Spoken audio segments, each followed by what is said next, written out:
Hello, you are listening to Called to Homeschool, episode number 270. Five arguments against homeschooling.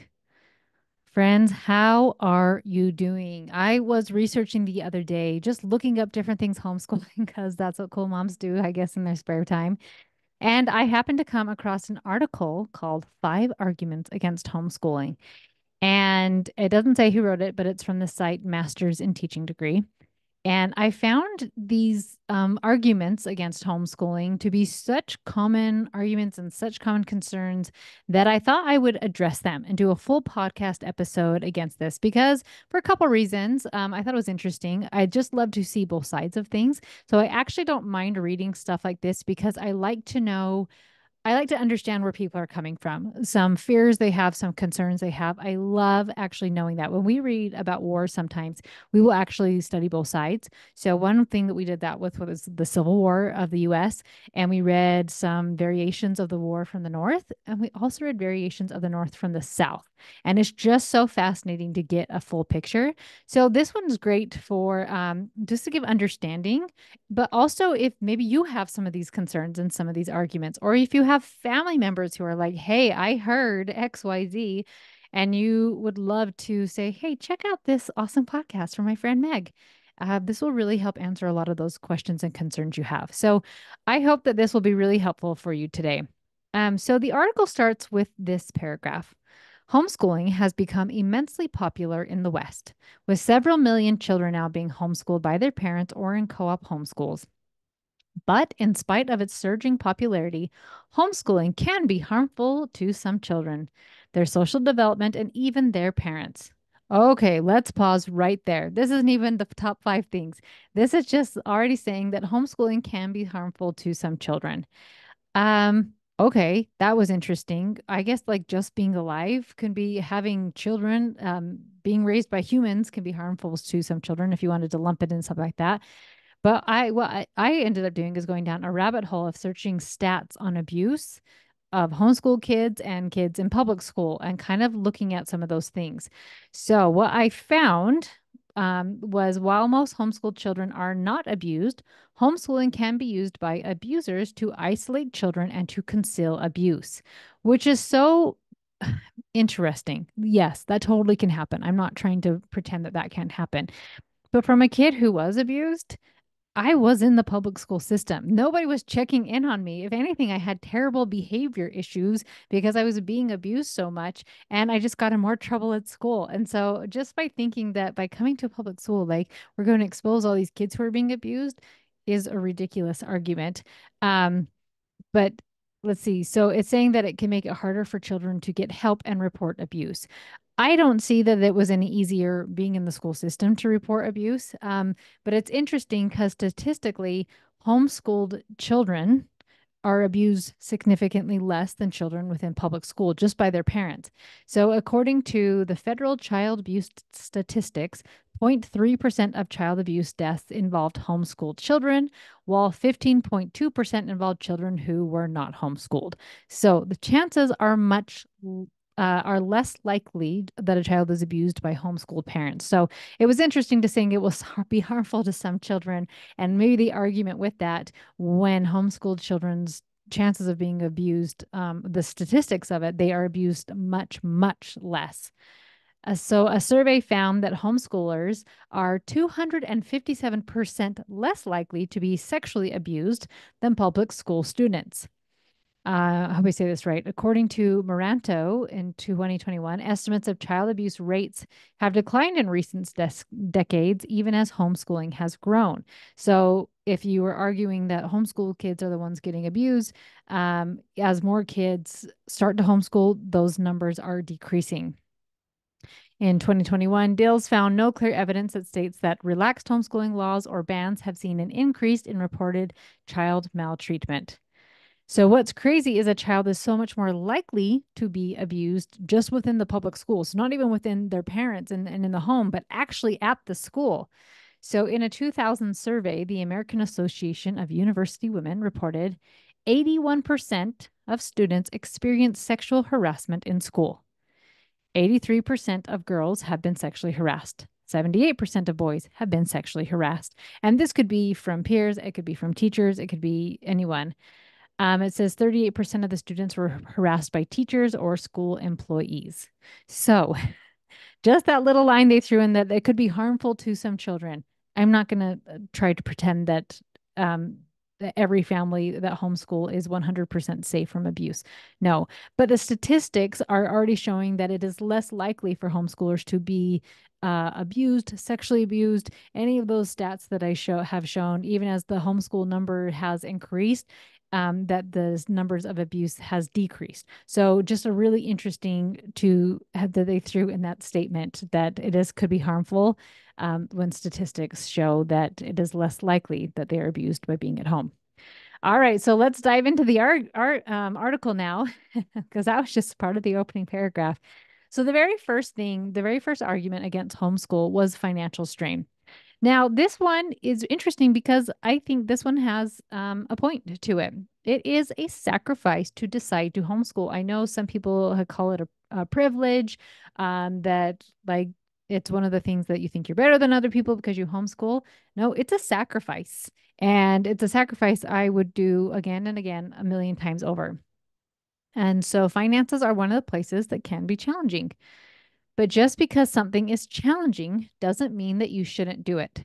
My husband has always been self-employed. Even from day one when we first got married, he was self-employed. And we go through seasons of feast and we go through seasons of famines.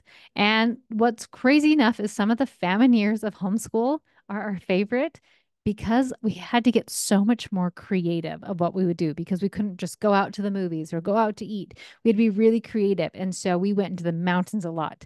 We went on a ton of hikes. We went to lakes. We did things that were just a lot of fun that was free. And we had so much fun doing it.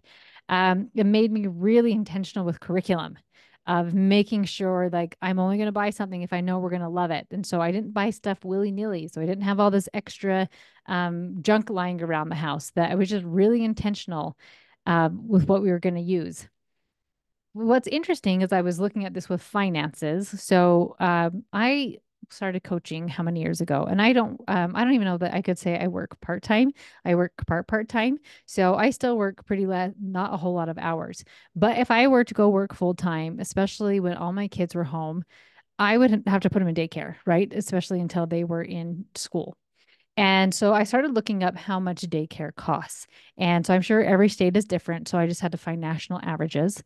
And what I found is the typical daycare program charges between $800 to $1,200 a month. I have 7 kids. So that means I could be roughly around $7,000 a month. So I would have to have a pretty amazing job making a lot of money that would cover all of the daycare and then have enough for just like fun expenses. But that doesn't even include all the clothes I would need to buy. That doesn't include maybe I'd have to hire out housekeeping. That doesn't include any of that stuff. So I would have to be making a whole lot of money in order to justify that expense. So as I was thinking about this, the financial strain, I was wondering, would I be making so much more money if my kids had to all be in daycare and other expenses that would come up because I wouldn't be home all day with my babies. So I thought that was kind of an interesting thing to think about that yes, it is like we have less money because I'm not out working full time. But the what it would cost to have me out of the home is way more money than what it costs to have me in the home. So I thought that was interesting. Um, I do supplement our income now, but like I said, I work part time, and so I didn't supplement for a long time. And I'm okay with that because I get so much time with my kids, and I'm okay that for years I brought in zero income because of the time I got with my kids and really building this strong foundation. And we just always made things work. And when things would get tight, when we were in the famine part, we got really creative. And it was funny one time, oh, I think it was the 2008 with that crash. And we were eating our food storage, and our kids were like, "This is awesome. This is food you never let us eat." And they thought it was so great. They had no idea that we were like really tight on cash. And so it just had like really fun memories with that. So number one was financial strain. And yes and no, just the fact that you have kids They cost money. The fact that we have a house or if you're in an apartment or whatever, wherever you are, it just costs money. So, like being a human, being alive can cause financial strain. And it's interesting because it didn't even take into consideration by having my kids home, how much money I don't have to spend with registrations, with even clothes. And I think about this with, I can't remember what it was, maybe a year or two ago, what it was like the hot new shoe, it's like Nike Airs or something like that. And I know they're expensive shoes, some type of really expensive shoe, but it was way in. And like anybody who was anybody was wearing these shoes. And my kids, maybe I had a kid who knew what they were, but I wasn't going to buy them. They weren't going to be made fun of in their own home if they weren't wearing the coolest brands, the trendiest outfits. So like when you look at it that way, is it that much of a financial burden of having your kids home? Because you don't have to spend all this money on fancy clothes. You're not in all these, the like public school still has fees and still has charges that we just don't have to pay. So just kind of an interesting thing to think about. All right, then argument number two, lack of qualifications. And this is interesting because I know a lot of teachers turned homeschoolers and they still worry if they know what they're doing. If you remember Karen, my friend and old co host of the podcast, she has a teaching degree and she taught school for, I can't remember how long, a year or two. And then she had her oldest son and she was like, I'm not putting my kid in this institution. And but like still was nervous if she knew what she was doing, if she could figure this out. So just by having a teaching degree does not make you feel super qualified or super confident in your ability to homeschool. It's like just those, everybody that gets a driver's license, just by getting that driver's license actually doesn't even make you a good driver. Just like a piece of paper doesn't say you're qualified to teach. You get good at something by practicing it and doing it. And so by doing it, like because we homeschool, we're with our kid day in and day out, and we're seeing all of their struggles and all their strengths and all the things that they're doing. So we get so much more time to actually teach them and help them. But we love them.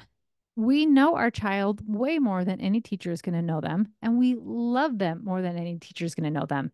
It's interesting on social media. I'll get posts sometimes or reels of a teacher like, "Hey, how to like not lose your mind, teacher, because you're with all these annoying kids all day," or different things like that. And I think we're saying that this is better. Why are we saying that this is better? So it's kind of crazy. And then some issues happening in my area. I didn't know. I just asked my sister about this the other day, but they're actually closing a bunch of the schools down and combining a bunch of them. And she goes, we already have, what did she tell me? 35 kids to a class. And so now these kids are going to have even more kids per class. So humongous class groups. A teacher who, like, a lot of times it's one teacher trying to teach 30 something kids all at a different level. So tell me again why that would be better than having my kids home, and that makes them more qualified by shoving my kid in with 30 other something kids. Kind of blows my mind. But let's see. You are qualified because you are your child's parent and you know them and you love them. And also, we live in a time and period where we don't have to know everything because we have the internet. Did you know what? Fun fact, teachers don't know everything. It's interesting. We put certain professions up on pedestals where we like they can do no wrong. And I'm not teacher bashing in any way, shape, or form. Don't get me wrong, because I know there are really good teachers out there, but there are also some really crappy ones too. So it's so interesting to say, like, hey, sometimes you do get a really good one, but sometimes you have to put up with some really crappy ones as well.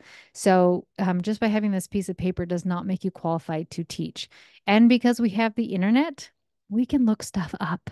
We can Google stuff. We can figure things out. Um, and even we can then research teachers. What is it? For college, they have like Rate My Professor. And I thought, what a fascinating website where you can go in and rate a professor and see why or why not you would want to be in this professor's class. And it was so fascinating when my boys last year were thinking about doing college. And well, one of them did do a full semester. And as it was my niece's husband was showing me this website and was like, oh, yeah, you have to go in and research all the professors. And I thought, how brilliant that you could actually go in and do that. But you can't do that for the younger grades. But like how if you could go and pick like cherry pick the best of the best, that'd be a little bit different. But you can't. Sometimes you get a really crappy one, sometimes you get an amazing one. But you are qualified to teach your children because you love them, you know them, and you don't have to know everything, just like teachers don't know everything. And you can Google things, you can look things up, you can get help. My son the other day wanted to ask me a question or write me a note while I was working, and he can't spell he can't spell great yet, and he's still learning how to read. And he gave me this note with everything spelled correctly, and I go, "Oh my gosh, how did you do this?" And he goes, "Oh, I just asked our Google Home, how do I spell this word? How do I spell this word?" And was able to figure out and write a whole thing. So, like I'm qualified because I can I show my kid how to learn something, how to Google something, how to make, how to research things and all of those good stuff. And because of that, it makes everyone who's willing to put forth some effort qualified to teach their own child. All right, get ready for me to get on my soapbox. This is number three, argument number three, lack of peer socialization. Hopping on soapbox. Oh, this question has started to bug me at this point because it's so ridiculous to think that just because you don't send your child, I wrote prison in here because I was feeling saucy when I was writing this, but to school/prison each day, that they will have no idea how to interact with the world. Friends, your child cannot, and I repeat, cannot learn social skills by other kids their age who also don't have social skills. That is like going to a piano teacher who is your same age and your same skill who can actually play piano and say, we should teach each other how to play piano. Ooh, great idea. What do you think these four fours mean? What are these circle dots on these lines? What's all of this? No, you would never go to a piano teacher like that. You would go to a piano teacher who would teach you tempo and rhythm and what all the notes were and the names and how to count music and how to play, right? You would go to somebody better to actually learn how to play the piano. But like, why do we think the only way to learn socialization or social skills are from other kids who have absolutely no social skills? It is so ridiculous to me. From the article, it says appropriate peer socialization is critical to the psychological and emotional development and well being of children. Children need to be around other children and frequently. It's true that there is an abundance of homeschooling groups and co ops, and these groups provide ample opportunities for socialization. However, some homeschooling parents agree that they want to protect their children from bullying and abuse and tend to shy away from becoming involved with other students and parents. In addition to depriving their children of an environment where they can form many positive relationships, these parents are also depriving their children of the ability to learn to handle bullying and abuse tactics, which are the skills they need to successfully navigate adulthood. Oh, my ridiculousness. Have you read or heard of Gordon Neufeld on the book Parents Need to Matter More Than Peers? Do I agree that children need to be around other children? Absolutely. Yes, we all want friends, right? That part I totally agree with. But it's so funny that's like, and frequently, why are we trying to remove parents from our children? Why are we trying to get rid of them? That drives me bonkers. But also, that some homeschooling parents argue they want to protect their child from bullying and abuse. Oh my goodness, who wouldn't want to protect their child from bullying and abuse? I don't know that people who send their kids to public school are like, oh man, I hope you get bullied today. I hope you get abused. Like, no, they don't want to. All parents, most likely, unless you have some major issues, want to protect their children. Why do we think children have to learn how to navigate being bullied and abused in the first place? If I go to the grocery store, I'm not worried about getting bullied and abused there for the items that I'm buying. I would rather teach my child to not surround themselves around people like that, that may be a possibility to hurt them, to show my children that they get to be picky who they choose to spend their time with, and to be picky with people who are kind and good and loving. I don't have to get worried about being abused around my house or anything like that. Now, I understand that there are different parts of the world, and for some people, threats of being hurt are very real. But for most people, we learn to avoid situations where we could be abused or bullied. I would never tolerate that type of behavior in a social situation, in a church, in like a group, anything I'm going to. I would never tolerate somebody treating me that way. So, why in the world do we think sticking a kid in a situation where we already have very high stats, so their chances of being abused and sexually abused are already so stinking high, and then saying, oh, but this is going to be good for you, that where you're going to learn handle so many skills? No, it's going to give you trauma and it's going to give you problems. The kid can't leave the school. If they do, they get in trouble, right? And so, why in the world is being bullied and abused a good thing for socialization and a good thing to, how do they say, to successfully navigate adulthood. Respectfully, bull crap. I don't think any child has to be bullied in order to be a successful adult, right? I wouldn't want to be in that situation where I constantly go somewhere every day where I'm afraid of being beaten up, where I'm afraid of being abused. What a terrible situation. Why do we think that that would be so good for socialization? So terrible. So, um, let's see. Have I ever met a homeschool family that doesn't allow their kids to hang out with other kids? I haven't. I've met a lot of homeschool families who are very particular, myself included, of who their kids can hang out with. Absolutely, because I do want to protect them against bullying and abuse.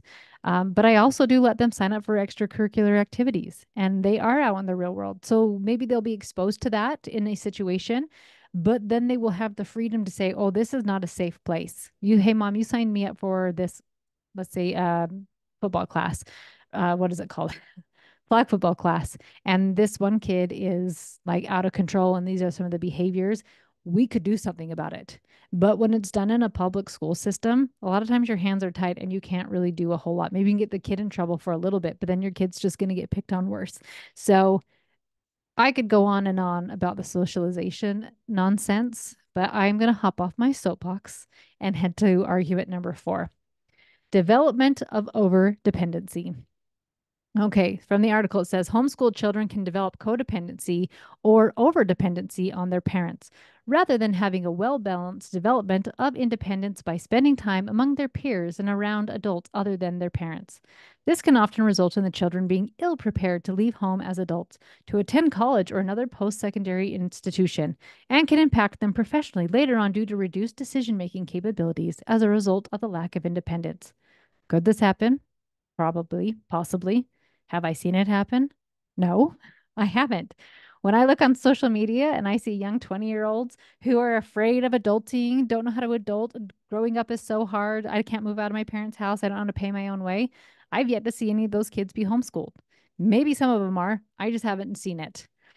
I know my homeschool and my family culture is the exact opposite of this. I am trying to help my children to be independent and to be self reliant adults. With actually, part of our homeschool lesson plans are all the skills to be an independent, successful adult.